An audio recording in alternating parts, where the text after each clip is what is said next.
I'm gonna wait till she gets used to hers and then I'll come out. You know what's just and you know what? Do watch like your mom. The biggest thing is I saw it I was always in so research. Weird stuff like that. I don't know, my mother was 85 and she was having a great That was my first I said, you go get a new phone. That makes so cool. Your archive was pretty cool. Unless you were like clock, show me exactly Yeah, what she they- was. That's what I got. I'm ago, we didn't do that. Alright, so like, any book that they'll let you technically touch it, they'll get like it's a whole ceremony, they'll bring it out and they'll present it to you and wearing your like hot and love. So what are y'all drinking? Interesting. Very nice. A brandy old fashioned, because I live in Wisconsin now and they put brandy in everything. So. Excuse me, I'm going to dive under this piano I briefly. will scooch for you. Thank you. I'm going scuba diving. Film person Erin, my bad. Thank you. Somewhat extreme and sophisticated. I recommend Cheesy's right across the street.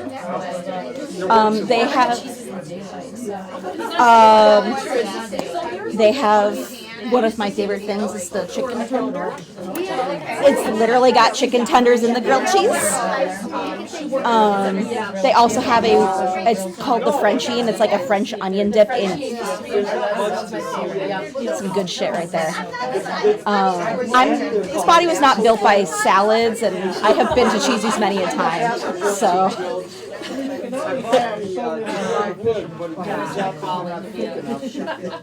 now I have to go out westward. Never got it. Mary Kay is working too, so we're both. I have to get some more insurance. Oh gosh.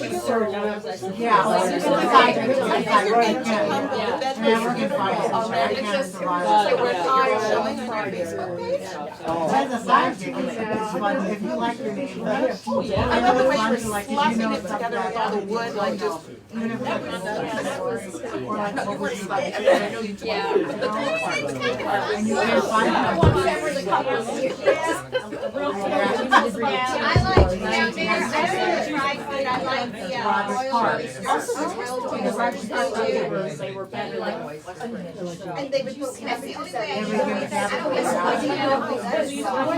don't like oysters. Well, I don't give them a fair shake. Yeah. So I do, I'm gonna throw oysters like from the. I kind of blame all my parents out and like my side is it's like if most of my back, It's like 100 and some years old, so it's considered. I mean, when I go to like one of like in Huntley, like death It was it's about 6 feet tall, it's all Mom, how square. did you afford it? Like, And what's a the building work stand. like, we're so marking that. It's only different. But I'm like, Mom, the house is Like it's too heavy. And then I thought, build a frame. we're looking. I never see a place where it's out really good. Maybe see if I could go buy some scrap and put it on the floor. It's tall and kind of heavy. You know, you have to make sure it doesn't fall one way or another, so it has to be. It's right on the south side. That we go to and see if they're coming in. Then instead of them towards you, just kind of myself. In order to get a clear shot with the camera, I'm going to move that table right here. I know, there's like 100 drinks on it. One of the girls is all evening. Nobody normally sits up front. You guys are my heroes. Here we go. They just want to get closer to my pretty face. I know. I love it. I call it the splash zone. Okay, sit back down as you were, and then I will return this table to you just like so. And that feels like it's more comfortable. Yeah. Cameron, is that better? Okay. can take you to that side. I don't drive. Because like my company, we have to wait this one is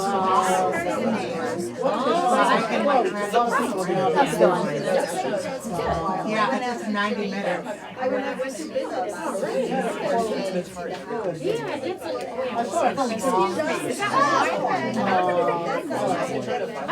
think they like opened the bottle. Oh, okay. Just for you. I think we had like one red. He's very obliging. Okay. So I was like, what's your favorite cocktail to make? And he's like, I love all of them. And I'm like, well. Okay, so I have to He does make a very good brandy old fashioned. I will say that. It's hard to get a good one here in Chicago. That's a trap. I wasn't home with I was down in that direction last week. I never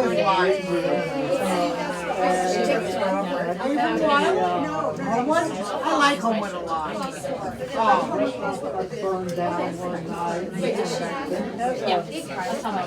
Yeah, my friend, she lives in Oakwood. It's not that bad. You're going to have so much fun. You got the coordinate. But she's like, it's really not that long ago. Referencing my own work. And I missed your call. I didn't have to know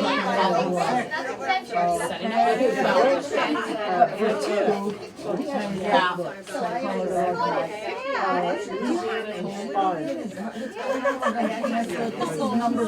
Yeah, it's really not that long ago, right? Because at first I was like, I looked at it, I'm like, oh, really? Yeah, I was say it's like only I've never seen the movie until last year.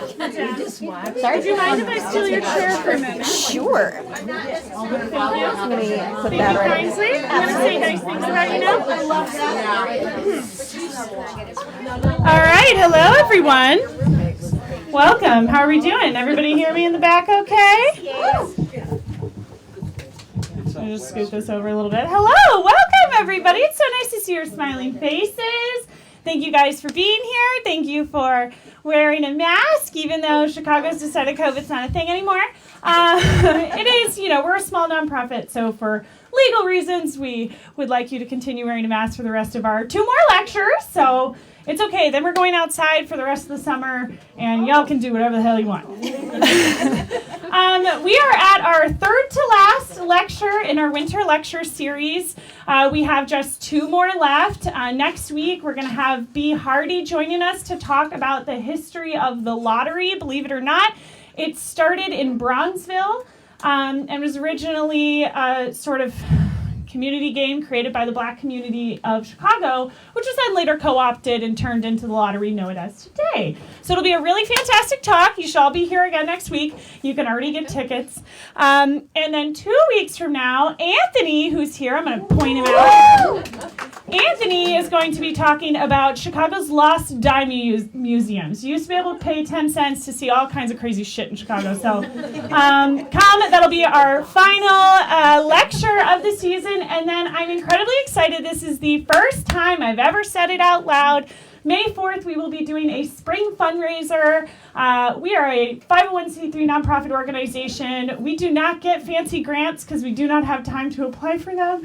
So please, if you can, you should come. It's going to be Chicago Trivia. We have really awesome, incredibly nerdy Chicago t-shirts that we'll have for sale. One will have Daniel Burnham's face on it, and it says, big plans in the streets, even bigger plans between the sheets. So, you can only get them at our fundraiser. Can we pre-order? Yes, you can buy your tickets today, May 4th. It's going to be at Trader Todd's just next door. Yes, so thank you guys for coming to our winter lecture series. We're really excited to kick off the summer with you. And I have a lot of tours to plan between then and now. So it'll be a really good time. And thank you guys so much for your continued support. This will be our 6th anniversary this June. And 2 of those years were in a pandemic. So we are an all-volunteer, very small nonprofit. And just thank you guys. Thank you. Give yourselves a round of applause. What else can I say while I stall for the people in the back to get their beverages? I know we have a lot of first-timers here today, maybe some first-timers tuning in online. Can I have a quick show of hands if this is your first time at a Chicago for Chicagoans event? Oh my goodness. All right. Well, welcome. We're very nice. We love Chicago history. We try to make it fun and cool and hip. Yeah, we do walking tours in the summer and scavenger hunts in the summer. We do lectures in the winter. And all kinds of stuff. And all of our programming is offered on a pay-what-you-can basis because we believe history is not to be gate-kept and that everyone should have access to learn about the history of their own city. That's the core mission of our organization. So if you have a little spare cheese in your pocket, please consider donating to our organization. We have a bunch of signs here behind me with QR codes. We accept any manner of payment, cash, check, credit card, firstborn babies. Those are very expensive to raise, so not our preferred form, but we Venmo. People always ask what takes the least amount of fees. Cash, baby, cash. Also, Donor Box, which is an online platform designed for nonprofits, takes the least amount of fees, so just scan a QR code. You can give us money that way, or ask us for a credit card reader, or put cash in our money jar. Yeah, thank you. If you can, we love it. If you can't, hey, a Google review is also very awesome. So, yeah, go check out our Yelp page where we have one very negative review that makes me laugh. So, could you do a dramatic? You could have just left. It's a free tour. Yeah. He got what he paid. You can just leave anytime you want. No one's making you watch this broadcast or sit here in this room. But thank you guys again for being here. Without further ado, I'm now going to go ahead and introduce our speaker. We have a different speaker for every tour and every lecture that we give, and we're very honored to have this fantastic network of Chicago historians and regular old Chicagoans just like you. You guys all can become Chicago for Chicagoans lecturers and tour guides as well. Yeah, somebody's getting an eye. Yes, come to us. We're very nice. Yeah, so we have the pleasure of, for several years, having been able to work with Mandy. She goes by several different last names online, so I'm just going to call her Mandy. But Mandy's fantastic. She's a student tour guide across the country. She chaperones and educates children all over the country about history all over the country. Her breadth of knowledge is fantastic. She does a lot of tours here in Chicago, and you can also find her on Effing Chicago, which is a tour collective between her, myself, Layla, Adam. Maybe you've seen those people online, maybe. But we just come together and try to create cool content for people. Mandy has a Patreon, and she just is constantly churning out really awesome original research and content. So we're very lucky to have her here tonight. I think you're going to love it. She's talking about arguably the best Mccormick, Katherine Dexter Mccormick. She married into the family, so a little less crazy than the rest of them. But also, it's a great way to end Women's History Month because, as you're going to learn, she had a huge role in the development of birth control. So, woohoo, not getting pregnant until you want to. So I'm going to go ahead and turn it over to Mandy. Give her a nice round of applause. Thank you.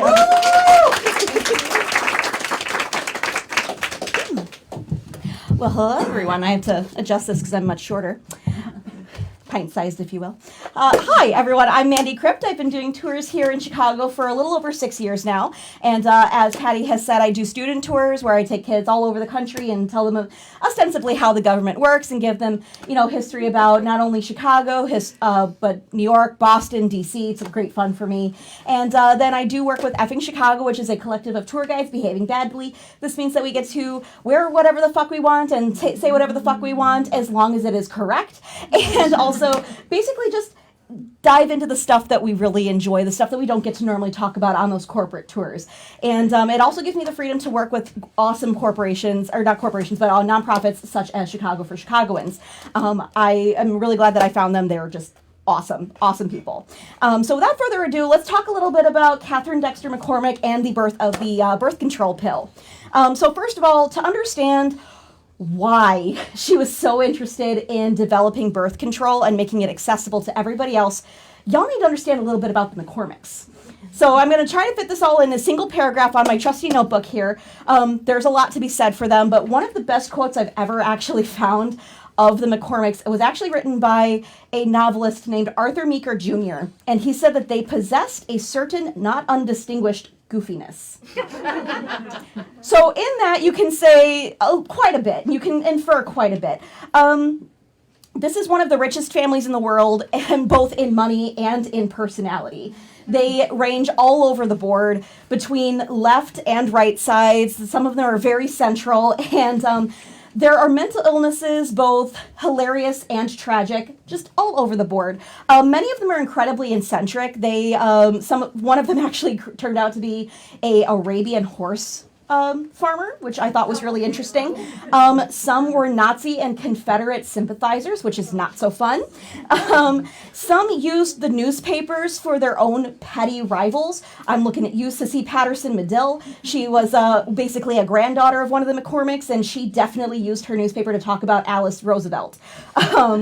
We also have people like Robert Colonel McCormick, who briefly worked in the military, did not make any kind of honors, but insisted on being called the Colonel, and also believed that Britain was going to invade us in the ripe old year of 1950, and believed that we need to de-British our alphabet, language, and our education because they're trying to get our kids, y'all.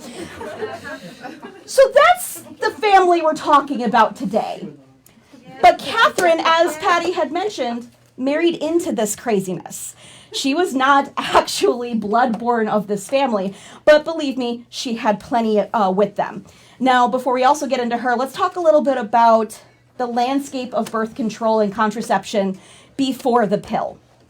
So, contraception was not really considered an important aspect of our everyday life. It was considered a woman's issue, which, as most things in women's life, it's not important. Don't worry about it. Like, nobody really cared except for women, which comprise 51% of the world, so clearly no one cares. But when we're talking about the styles and the methods that you would have had available prior to 1953, if you were not in the clinical trials of the pill, you would have douching, which you insert some kind of liquid into your vaginal cavity, whether that be hot water, vinegar, or various chemicals. By the way, don't do that. It's not good for you. You would ingest some kind of abortificant, which usually involves some kind of poisonous chemical, poisonous herb. It basically tried to shut your body down, and then your immune system would kick in before it killed you, sort of like drinking absinthe with wormwood. It would not kill you quite as bad. But you had that option. You'd also have diaphragms, various methods of diaphragms, like ancient Egypt, they used crocodile dung, which don't do that either. Bad, don't do that. But diaphragms in various forms have existed since ancient cultures. We also had abortion and infanticide. So people would use, that rusty coat hanger. They'd use any kind of raw instrument to try and scoop whatever's out of there. And then, of course, if you didn't quite manage to make it before you actually came to term, many times, and it's usually girl babies, would be killed. Yeah. So that is your family planning before the pill and before condoms were widely distributed. Then we also have family planning in general, this idea of bodily autonomy. Thank you, Patty. Bodily autonomy meaning you have full control and full say of what happens to your body. This, believe it or not, is a relatively young concept. And by young, I mean literally like the 1960s. Like, I was not a twinkle in my mom's eye yet, but this is still rather young. The idea that women could choose what to do with their body, how many pregnancies they wanted to have, 0 to 100. Please don't do 100. And also what you can do with your body as you are pregnant and during childbirth. So these things, like I said, very young. And also having too many kids led to poverty, which was a big concern for a lot of people who didn't have big money like the Mccormicks. So in short, family, pregnancy, birth control, all of this is deemed women's concerns and not really of a important level of concern with most medical entities and most people in general.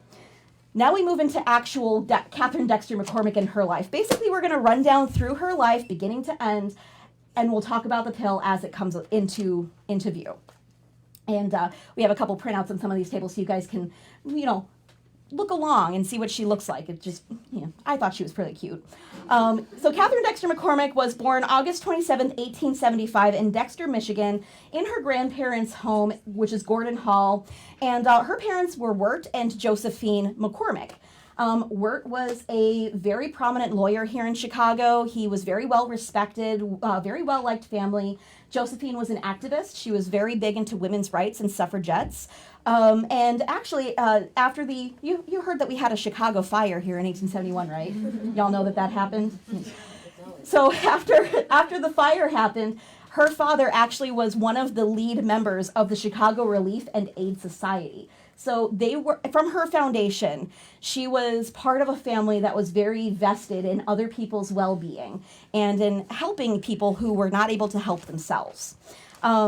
The family had a wonderful reputation here in Chicago, and even though they weren't like the McCormicks or the Palmers, they did have a lot of standing. They were considered socialites, and they did rub elbows with those McCormicks and Palmers. And this will play into her meeting Stanley later on. Now, her parents actually encouraged her to have an education, which is unusual for a lot of people at the time, even people who could afford to send their daughters to school. Her father thought it was really important that both his children, his son and his daughter, received an equal education. Unfortunately for her, though, in 1889, her father died unexpectedly of a heart attack in 1889. She was 14 years old at the time, and this is one of those core memories that really drove her motivation later on in life. Now, after her father dies, her family is looking to, they're trying to move on with their lives, and they're trying to find something better to do with their lives than just grieve here in Chicago. So in 1890, Katherine, her brother Samuel, and her mother Josephine actually moved to Boston, Massachusetts. And this is because Samuel has been accepted into Harvard Law, every mother's dream, getting accepted into a prestigious college. And he does actually end up graduating a few years later. And Katherine and her mother actually start doing activist work in Boston, Massachusetts, mostly suffragette movement stuff, trying to get women that vote. Unfortunately, also, again, we have a tragedy in her life. 1894, Samuel dies at the age of 25 from spinal meningitis. So these two very important men in her life dying unexpectedly at such young ages, she believes that she can make a difference. So she actually wants to go into medicine. 1896, she's old enough now, she can apply to college, and she actually gets accepted to the MIT Science and Biology program. At this point, they're not accepting more than like a dozen women students. And this is for a number of things. One, sexism just really is a hell of a drug out there. But the other reason is because of that sexism, they only have a dormitory that can hold just a handful of women. So that means that you can't have a lot of women coming in from outside of Boston to come and take classes. They also believe that, our tiny women minds cannot handle science, and they refuse to teach certain aspects of science. So it takes her about 8 years to actually get her degree. But this doesn't stop her. Her mom raised her right, fight for what's right? So she actually continues her activism in school alongside her studies. MIT had quite a few sexist policies at this point. They required women to wear hats in class, which doesn't sound that bad until you realize that if you let women into the labs where you play with fire, your hats are going to catch fire. And then you don't have a female student anymore. So she fought this policy, and they were like, I guess we won't kill our students. I guess. And so she campaigned, and she got the policy removed. So that's just like one example of her actually being like a pain in the ass enough to get stuff done.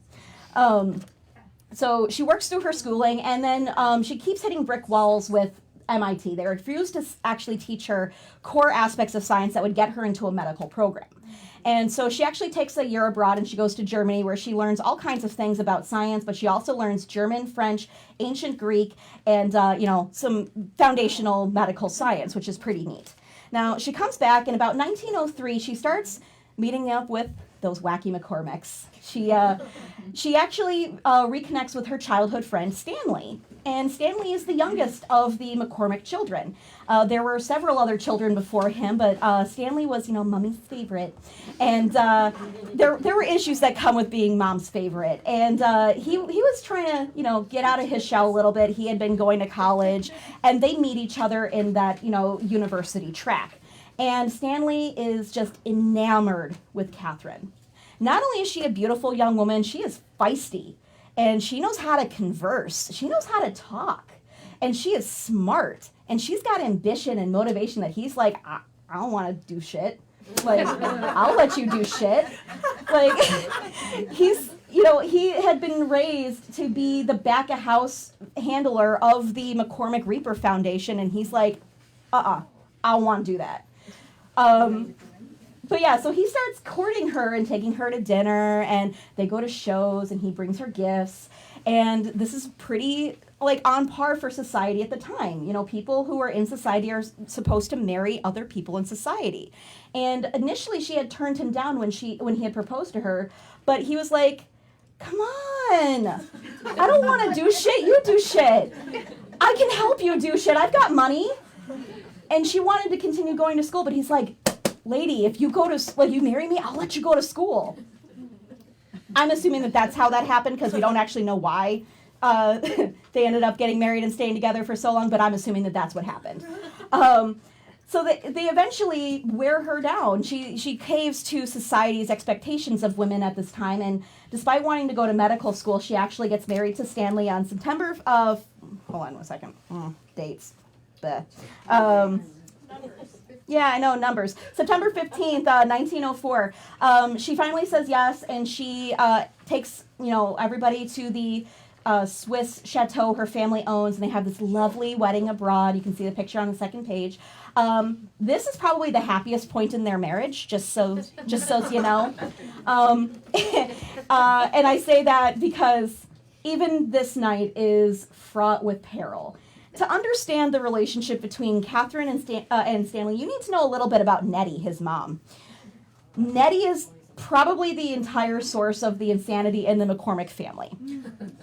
And like having anxiety and depression myself, I'm not going to shit on anyone else who has mental illness. Like, that would just be hypocritical of me. But she didn't think that she needed help for anything, because at this point people don't think you need help for anything. She had gone through 2 miscarriages, lost 2 children at young ages, and she had lost her husband at the ripe old age of like 80. So she felt like God was testing her, and she felt that God had taken her children away because she was slovenly or was too frivolous. Meanwhile, Nettie was not a person who you would say was fun-loving. Like, she was a very serious person and very, like, devout. So, like, I don't know what kind of fun she thought she was having, but she truly believed that suffering and dourness was like the core essence of a good person. Now, all her other children grew up just fine. They married off, well, aside from Mary Virginia. Mary Virginia was a special case, but all her other children, they grew up, they got married, they had kids, they moved on, but she really wanted to hang on to Stanley because he's her baby. And he had had a fever when he was a little kid, and it almost killed him. So she was very attached to this kid. Didn't want another one to die, which, mothers could understand that, right? Except she would make him sleep in the bed next to her at, teenage years, and would tie his hands down so he wouldn't masturbate, and would she was kind of nuts.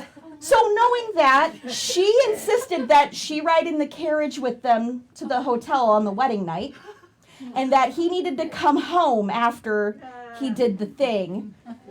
And it's very unlikely that they actually ever consummated their marriage, because he had this kind of warped idea, thanks to Nettie, about sex and like how you shouldn't show your body to anybody. And like he had like great guilt around anything surrounding sexual encounters. He also had this kind of weird Oedipus thing going on where like, oh, mom equals lover, lover equals mom. Like it was very odd. But he'd also shown signs of instability at a very young age. So like Nettie didn't help worth a damn at all. So there was a whole like cyclical thing going on. So that's where you have to realize their marriage started off at. Now, we move on, destined for next page. So after they get married, they try to make a go of it. They spend a year in Chicago living under Nettie's thumb. And, at this point, Katherine's had it. She's like, nah, we're moving. So they moved to Brookline, Massachusetts, and she thinks that this is going to give Stanley, a better foundation, and that he's going to, be better outside of his crazy mom's thumb, And this does not go well at all. Stanley starts to actually slide down a little bit. He starts losing it. He starts exhibiting signs of dementia and amnesia, and he actually has violent outbursts, enough that he actually ends up getting admitted to a asylum. It's the McLean Hospital for the Insane in Boston, Massachusetts. So, suffice to say, he's not having a good time. Now, at this point, it's pretty apparent that Stanley is not going to ever be a normal husband, a normal child, a normal anything.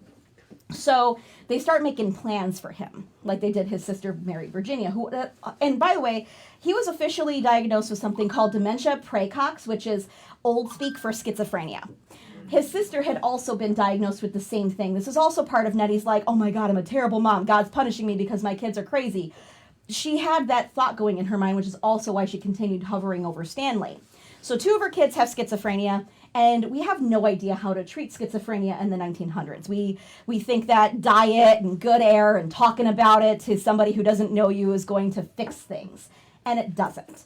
So in 1905, he moves to Brookline with Katherine. He then goes into an asylum. 1906, at the age of 32, he gets diagnosed with dementia praecoxa, and the family starts planning how he's going to live out the rest of his life. And by 1908, he actually moves to a place called Riven Rock in California. It's just outside Santa Barbara. Riven Rock was actually originally built for his sister to live out her life, but apparently we don't care about Mary Virginia anymore. She gets kicked out and sent to an asylum for a while before she goes off to live her own interesting life. But that's another talk. So she gets pushed out, and Stanley moves into Riven Rock. And at this point, the connection between Katherine and Stanley gets really it's almost not there. She wanted to be there for her husband. She wanted to help take care of him. She was very devoted to making sure that he had a good quality of life, even if he was not able to be the husband that she thought he would be. The family, on the other hand, was like totally willing to put him away and not really think about him and give him like the basic care that he needed and just kind of like shut him off. Like, didn't really want to think about Stanley. And they actually tried to buy her off, being like, you know, he's never going to be a good husband. How about if we give you a couple $1,000s and you just like, you know, you just leave? And Katherine's like, y'all can shove it. They tried many times to buy her out of the marriage. But she was a very good person. She really wanted to make sure that Stanley was well taken care of. In 1909, along with his siblings, Cyrus Jr. and Anita and I think his name was Howard. Harold. Started with an H. Anyway, the 3 siblings who are not diagnosed with schizophrenia, they and Katherine become part of his personal care team. They are all deemed co-guardians, which you can gather is going to be really difficult to deal with if you've got 3 leads of a team supposing to take care of one person. We'll come back to that. But in 1909, he's declared legally incompetent, and they are made the center of his personal care team. Now, with Stanley out of the picture, essentially, and she realizes, this family's fucking nuts. I ain't having any kids. Stanley's not having any heirs. I'm not passing this on. And she also realizes that, you know, it's time for me to devote my life to something else. So she actually really leans hard into her activism, as a lot of women with, you know, means were able to do so. They were able to do all the travel, do all the campaigning, and do all of the research and education necessary to do activism. She actually, in the same year that they put Stanley away, she actually talked at an outdoor rally for getting women the vote, which is radical because women weren't supposed to talk outside. They have to talk inside. 1909 was the first one where they let them outside. So, like, big deal out there. So 1909, she gets, you know, to actually go out and start speaking in public about this stuff. And she starts not only doing suffragette movement, you know, trying to get women the vote, but she also is really heavily involved in advocating for women's education and bodily autonomy. So that word that I keep using, you know, bodily autonomy and birth control, this carries her for the next few years, for the next 8 years, until 1917 when she meets Margaret Sanger, who is yet another badass woman, but she is very, very interesting, we'll just say. She's a eugenicist, we'll just say that. She was a powerhouse both in behavior, personality, and in money, but she definitely was racist as hell. But the good part that we'll talk about here is that she was a big promoter for body autonomy and for advocating for contraception for women. She was thrown in jail multiple times for talking about birth control in public, because scandalous. And she opened a birth control clinic that landed her in jail. She opened two, in fact. But the first one didn't work out. 1921, she was thrown in jail for daring to talk about the female body. But yeah, Margaret Sanger meets her in 1917, and they like hit it off really well. And they're like, we can use our money for good. I like that. So she's actually a nurse. Margaret Sanger, her mother was a nurse. She had 20 different pregnancies, died in her last one. Margaret was like, fuck that. And she also became a nurse that was very interested in women's bodies, women's pregnancies, and the actual process of birth. And then deciding to choose what you wanted to do with your body. She was very interested in that. Now, after they meet, 1918, World War I ends, and all of those soldiers are coming back with VD. The nasty. And this is because through like those late 1910s, well into like the early 1930s, we have this purity movement going on. That only husbands and wives do things, because that works out so well. But this means that the U.S. military is not handing out condoms to their, soldiers overseas, which means they're bringing home the clap. And they, so suddenly women are seeing their husbands come home, and they're like, you ain't right. And suddenly contraception and condoms are a bigger deal.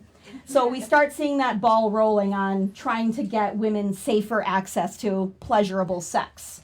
1920, we finally have the vote. Yes. Which one's the clap? I believe the clap is gonorrhea. Not chlamydia. Chlamydia, thank you. Chlamydia. They're all nasty. It's all the same. they're all various flavors of nasty. Not that I've licked anything. I'm a good Christian woman. I couldn't even keep a straight face. Hold on. There we go. All right, so 1920, we've got the vote, and she is now the vice president of the Women League of Voters, and she's making sure the women show up to the ballot and making sure that we vote just as hard as men do. 1923, Margaret Sanger opens her successful birth control clinic, and then Katherine Dexter McCormick, from 1920 to 1925, she's a little bit of a spy. She's an undercover operative. She uses her socialite status to go and take many trips to Europe. Twice a year, she goes to, France and Germany and Italy, and she starts buying lots and lots of clothes, which doesn't sound like much until you realize she's also meeting with diaphragm manufacturers, and she is sewing diaphragms into the clothes to smuggle them across into the U.S. I know, super smart, right? She employs an entire team of seamstresses that will actually do this work for her. And at one point, it looked like she was going to get caught because the guy was like, what do you need all these fur coats for? And she's like, all of my friends are so excited about the French clothing, Mr. Frenchman, sir.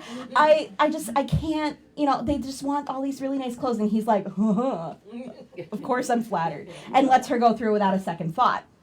So she brings all of these diaphragms in. She's responsible for something like 1,000 diaphragms being brought into the U.S., like good for her.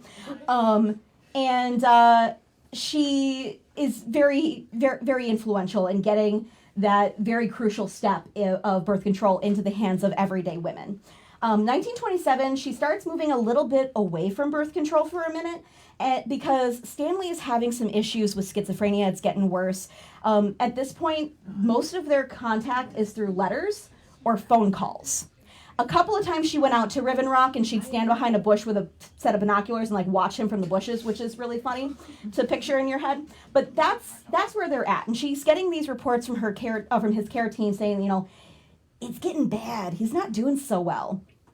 And 1927, she starts actually funding research into endocrinology, specifically for the treatment of schizophrenia.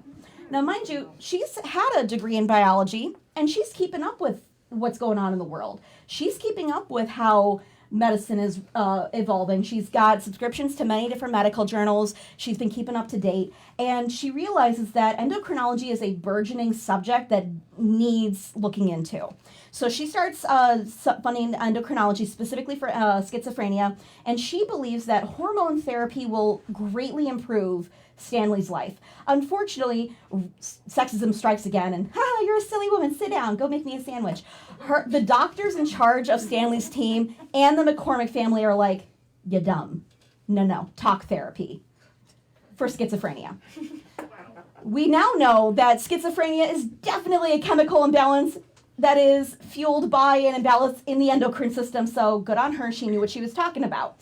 But the doctors did not think that it was going to be effective, so they kind of pushed her off, but didn't stop her. Not only did she fund endocrinology, she actually funded an entire journal called the Journal of Endocrinology.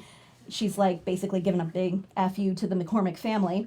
And 1927 and 1947, she actually has funded the research for the Neuroendocrine Research Foundation at Harvard Medical. And she fought tooth and nail to make sure that Stanley would get the best care that his family would allow him to get.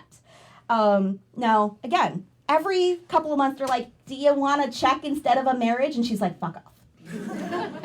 Every couple of months it was like this. And like she would argue with them about, can I see my husband? And they're like, nope. It's this constant battle. It's amazing. Now we finally get to talking about the pill. So backtracking just a little bit, 1930, condom manufacturing is finally considered a legitimate business in the U.S. 1930.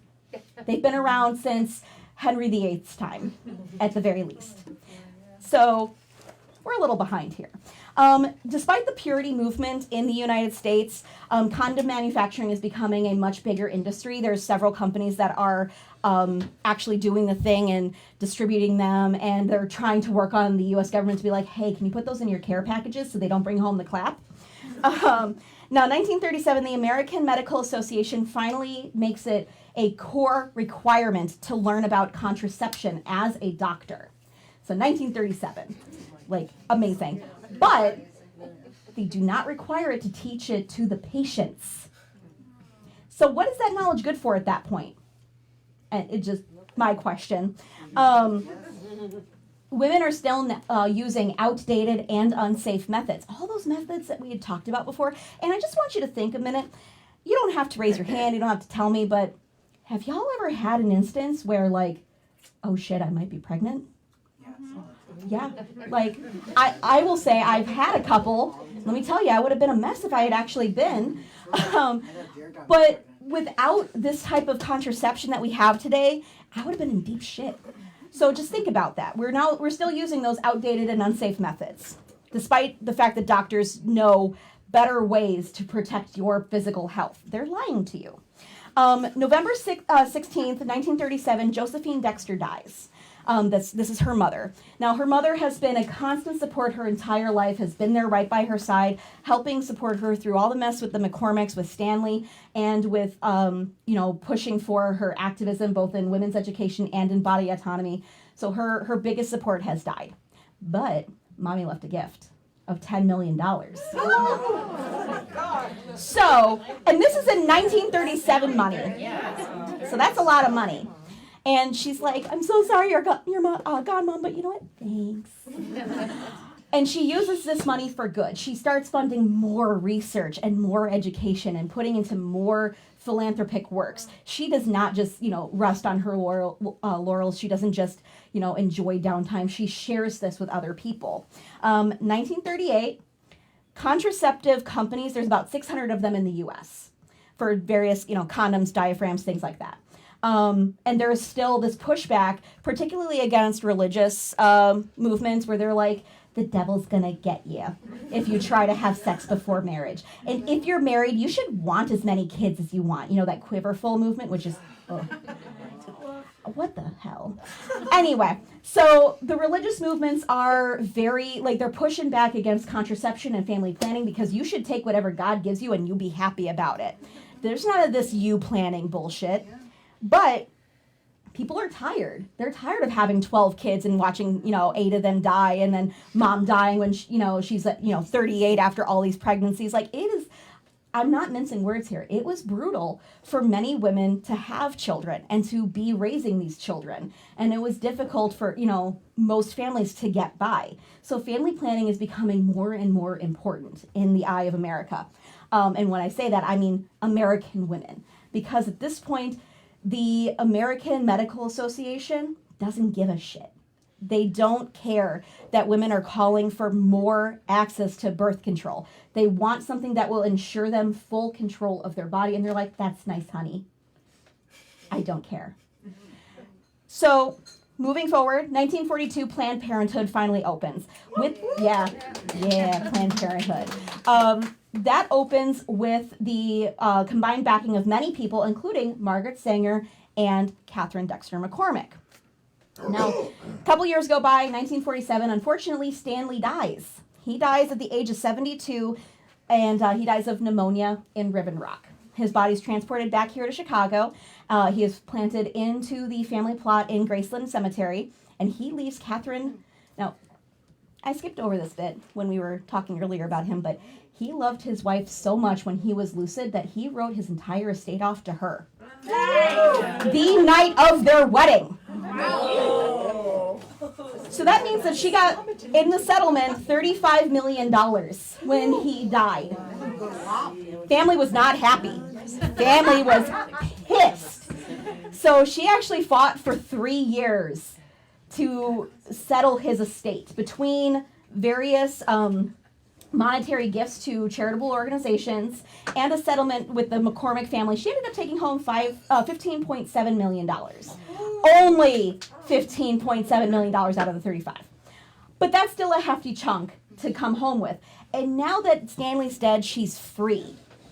And what I mean by that is, up until this point, because she was associated with the McCormick family through marriage, she couldn't really be as fully out and proud of the birth control movement as she was. She was constantly being lorded over by her in-laws who were like, you need to be pristine. You need to be moral. And this is not moral when talking about birth control. You're talking about sex. Ugh. They didn't like it. But now with Stanley dead, she's free to do what she wants with $15.7 million. So what does she do with that money? She's like, it's pill time. She starts hooking up again with Margaret Sanger, who is also filthy rich. And moving along, 1950s, medicine is still not concerned with anything going on, but Katherine and Margaret are. And they're one of the big pushers of this movement. And by 1953, they actually hook up with a guy named Gregory Pincus. Now, Gregory Pincus, he is a biology teacher, biology professor. He is a laboratory researcher in hormone therapy. He had actually started the in vitro movement by doing in vitro fertilization to rabbits, and that was really successful. So he's like, let's keep going. And he developed not only those techniques, but also was working on a hormonal birth control therapy pill in 1931. So they're like, all right, I'm cool with that. And they start reaching out to him, and they're like, we'll back up a whole truckload of money if you continue your research. She literally writes him a $40,000 check on the spot. And he's like, yes, I like that. So she writes a $40,000 check upon their first meeting, and then decides to move her estate from Santa Barbara, California, where she had been keeping an eye on Stanley, all the way to Massachusetts, where Gregory Pincus had set up shop. And she's in there every day going, is it ready yet? Is it ready yet? Is it ready yet? Like, she's on him and very hands-on into the project, checking in every day to see what the progress is. She donates about $100,000 to $180,000 per year until the day she dies to develop hormone therapy. 1953, the pill finally enters clinical trials. 1957 is when the FDA approves the pill for menstrual problems, menstrual disorders, which, I mean, I like to have sex without getting pregnant. That's a menstrual disorder, right? Right?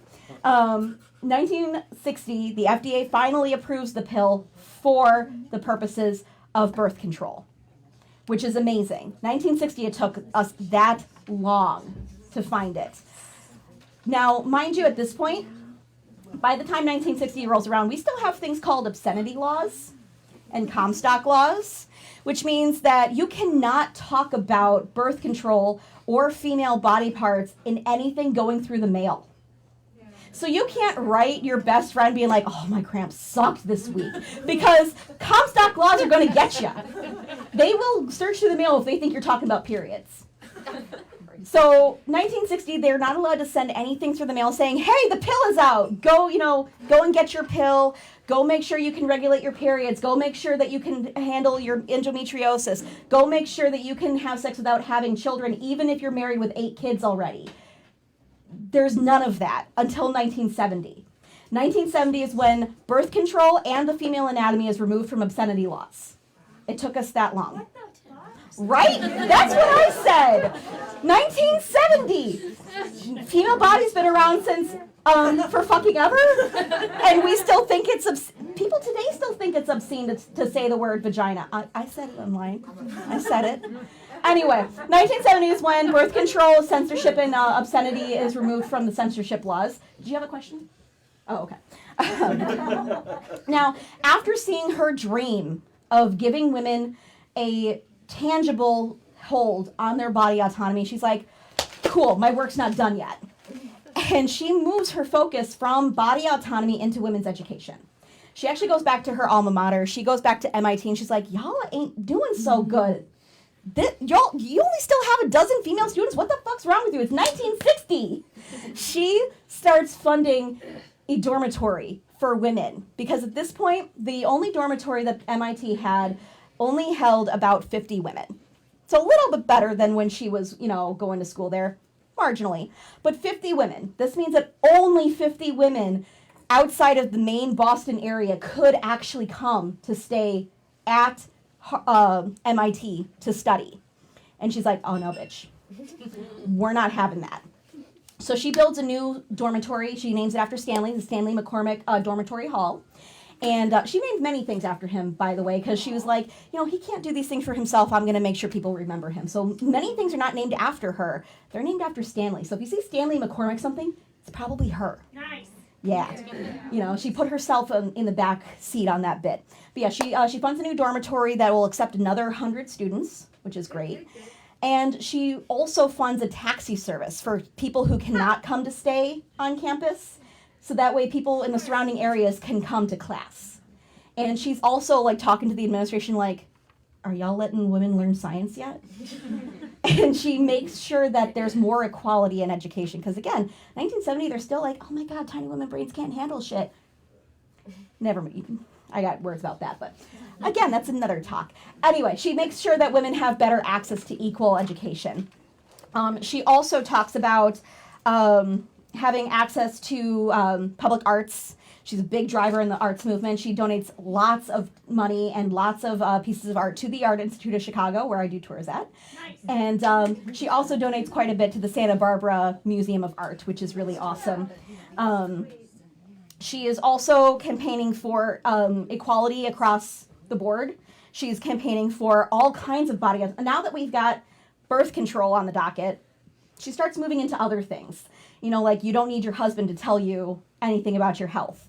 Because remember, up until about 1965, 1968, if you were a woman, you had to have your husband there at your doctor's appointment. Because clearly you don't understand shit about your body, and your husband needs to tell you in small words.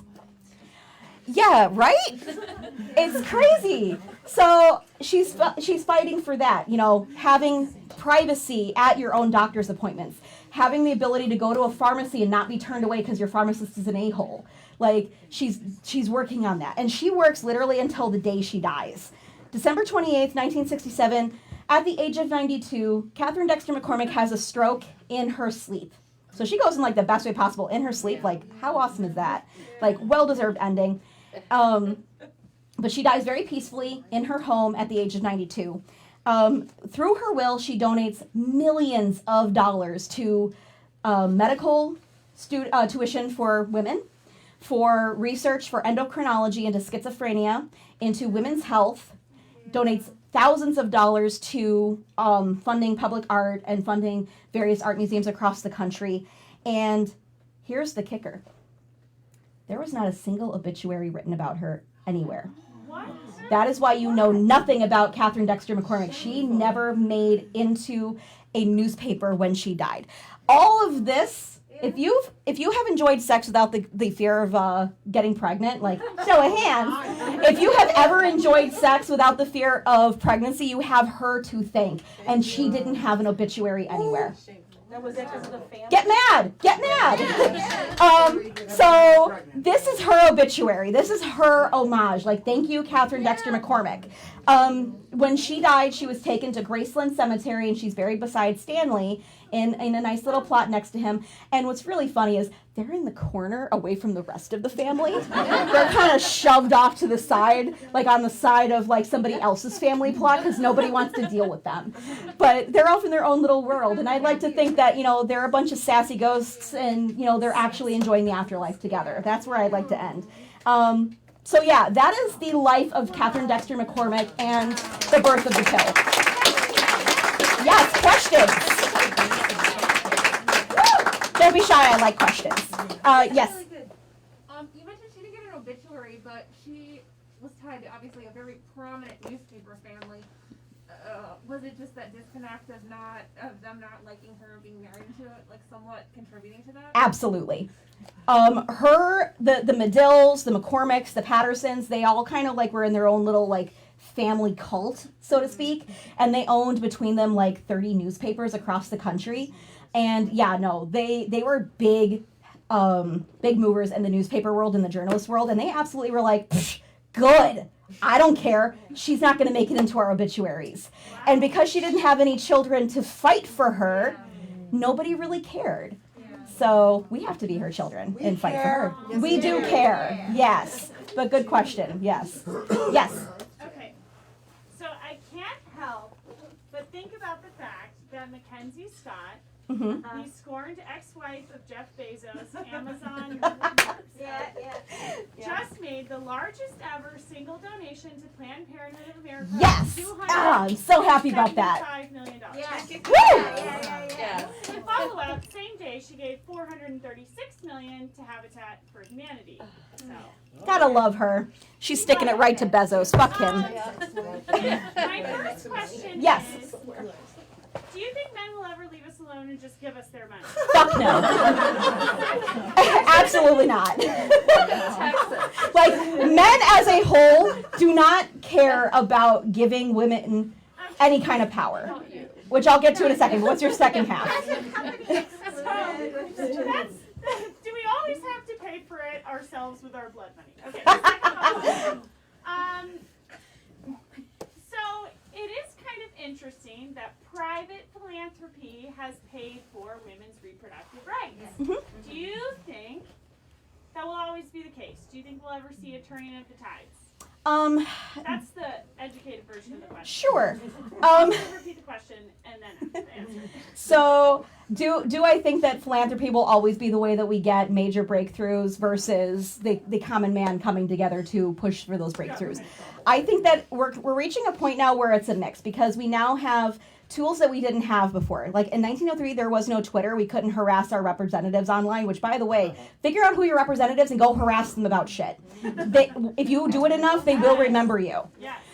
So, and I'm speaking directly to people who are, they're not here today in Chicago, but people who are across certain states, Texas, that are basically trying to take away women's bodily autonomy, and anybody who can become pregnant, because we're going to use that vocabulary. People who have a uterus deserve the ability to decide what happens to their bodies. I think that we're at a point now where we can actually collectively harass people enough to go, you know what, fuck, we should probably just do it so they stop bothering us.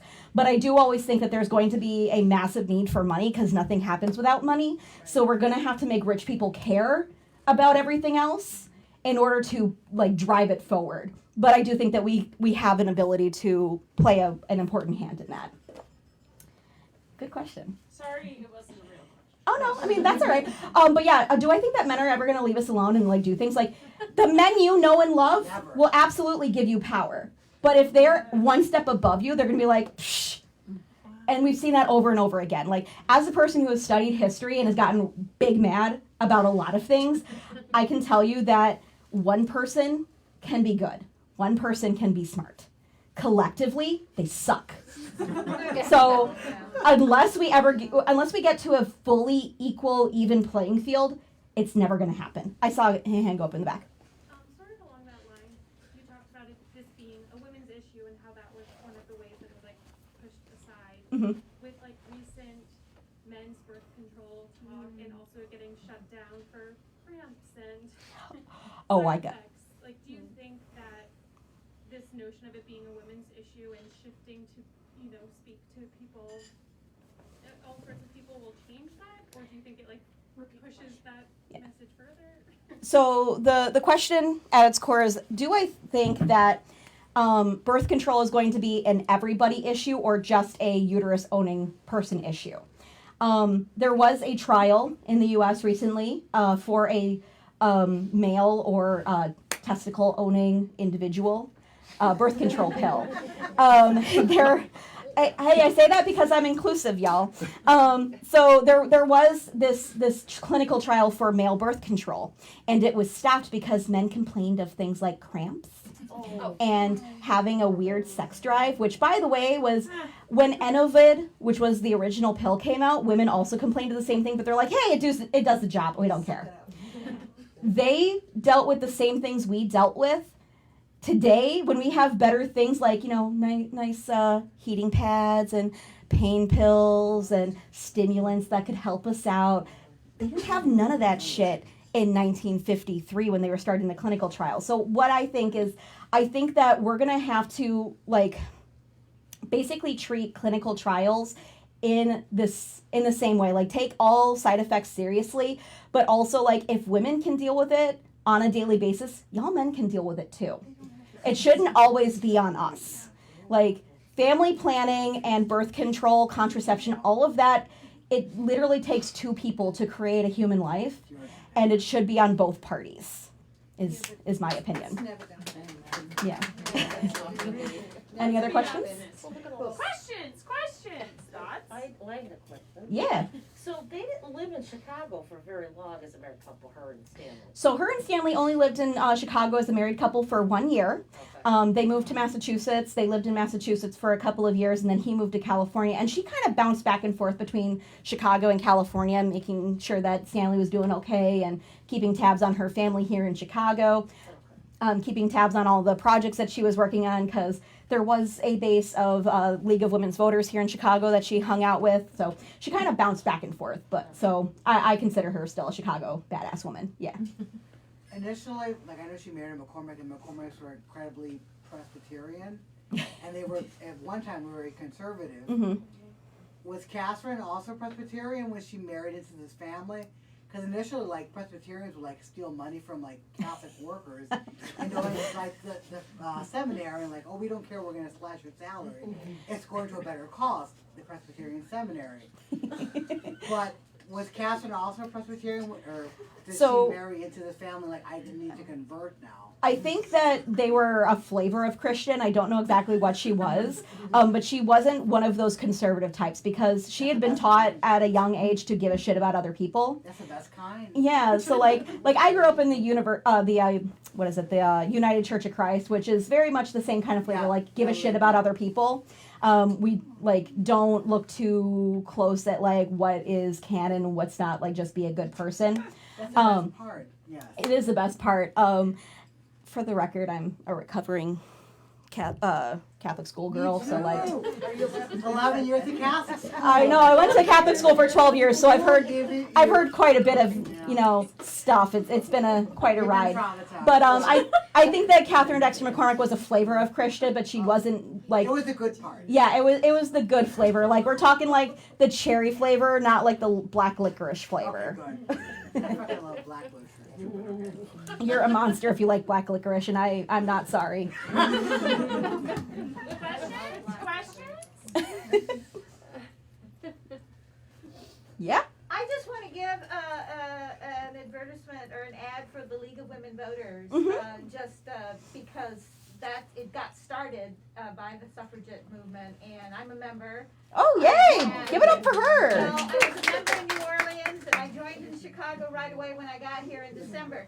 But anybody can join, male, female, doesn't matter, love them all. It's nonpartisan, but it's all about the vote, and it's all about informed voters. And, That's awesome. I love that.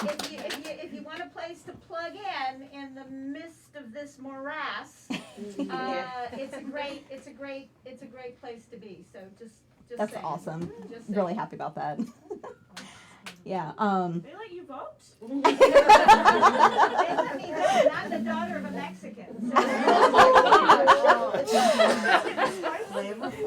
Listen, unless you were a white man with land, it's been a hell of a time trying to get anybody to care about your vote. So, like, because, so first of all,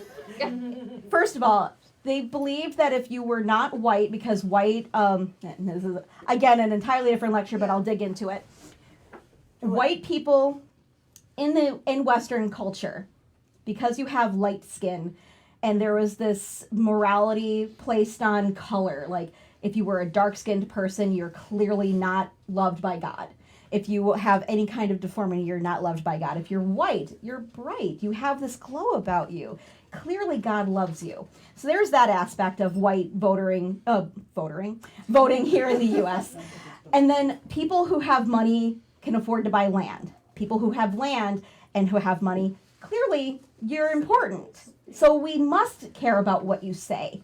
And if you don't have money, you have nothing to say, is what we were dealing with for quite a long time here in the US. And then through various movements and amendments and whatnot, it's gotten easier for people to vote. And they're trying to take that away from us.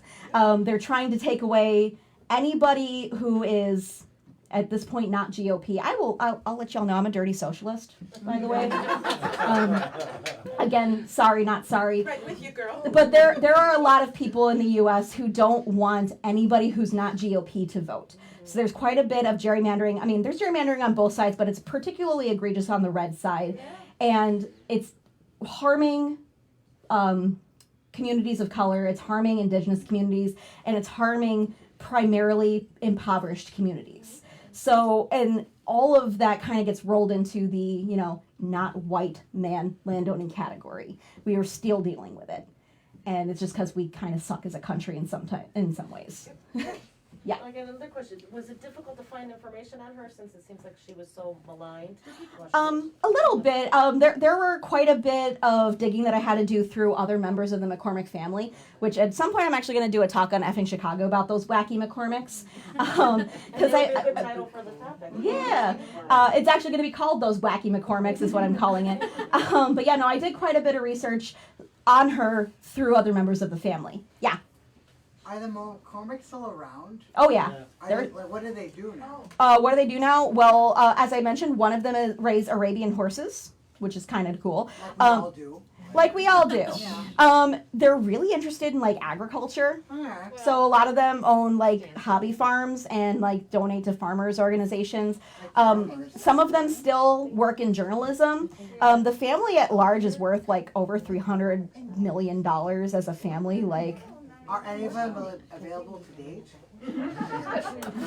I think you're going to have to find seekingarrangements.com to find the Okay, McCormick. I will follow that. I don't want to work anymore, so yeah.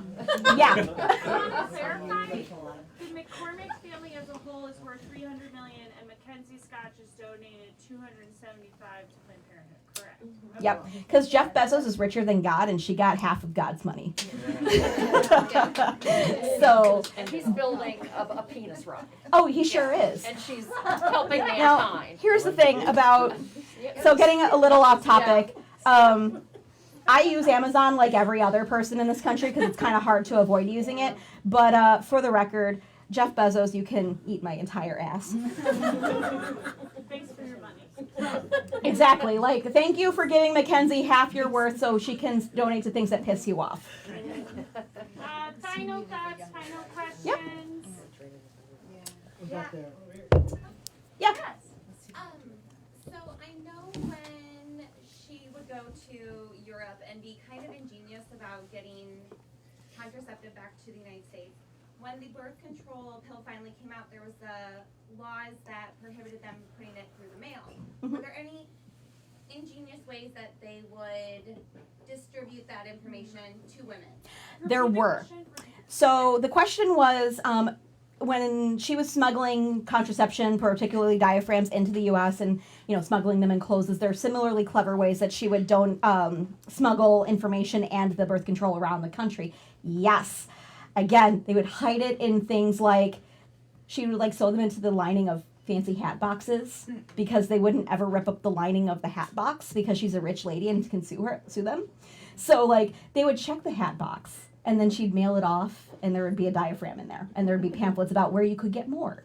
So yeah, they would send things out in gifts to fancy, guests or fancy friends around the country, and they'd be like, "So Margaret Sanger has a birth control clinic. Would you like more birth control?" And yeah, so they would use methods like that to get it around. Yeah. What if it would be suspicious for you to receive a fancy hat because you were poor? So if you were poor, you would not receive a fancy hat with a diaphragm in it. You would have to, if you were poor, you would have to know somebody who knew where the clinic was. And Margaret Sanger, because she's a eugenicist, would take everybody and anybody. Because she definitely had opinions on the poor, the immigrants, the gays. She had all kinds of opinions that are definitely not glorious. But she did make it known through the channels that you could obtain birth control in these ways. And so if you were poor, you would not get a fancy hat box, but you might get a visit from Margaret Sanger. Final questions. Any other questions? All right. Give it up for Mandy.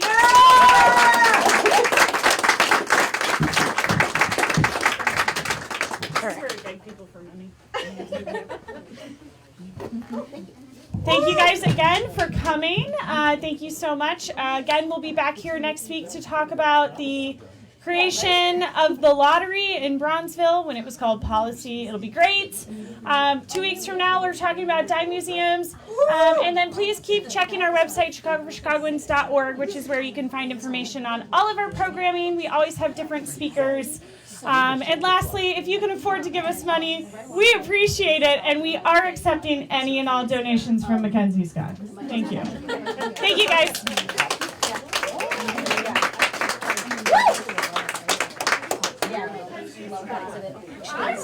You may actually know this.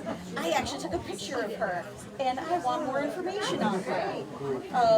It's one of the sarcophagi in the